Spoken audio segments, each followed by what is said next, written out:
Hey everyone, and welcome back to Writing Tip of the Week. My name is Julie Stigmeyer, and I work with the GSEP in writing support. Today, I'd like to talk to you about the objective tone needed for scientific writing. So, when we talk about tone, what are we talking about? Well, it refers to the specific term is the register, but an easier way to understand that might be the style of the writing.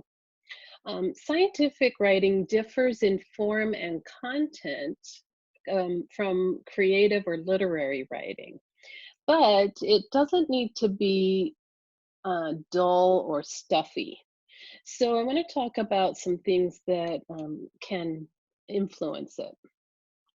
We could think of tone in at least two ways, as formal or informal. There are other ways we could also think about it, but let's just talk about these.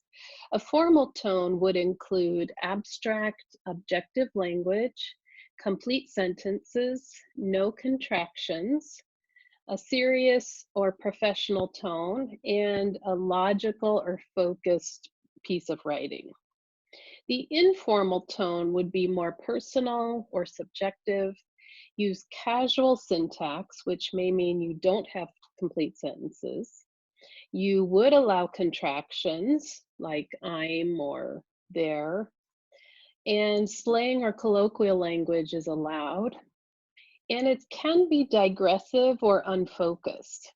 So you can guess that academic or scientific writing should be formal. And this is according to the seventh edition of the APA manual. When describing your research, present the ideas and findings in a direct, straightforward manner, while also aiming for an interesting and compelling style. So here are some ways to do that. First of all, elaborate on an idea or concept. Of course, you all have page restrictions and length requirements for assignments, but don't be afraid to fully tease out the idea of your topic.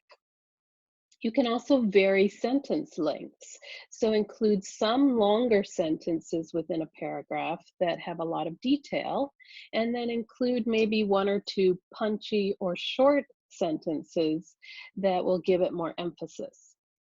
Avoid contractions unless they are part of direct quotes. That's okay according to the APA. And avoid colloquialisms like, I'm not going to write up a case study, but report it. So try to use the more formal professional tone. And here are some other ideas you can consider. A common term might be deals with, which could become addresses. About is approximately, big instead of that, say large or considerable, etc. So you can see these are good examples for how you can make your tone more formal and more professional. That's all for this week's writing tip. As you are working on your writing, be sure you know that you can reach out for writing support. And until next time, happy writing.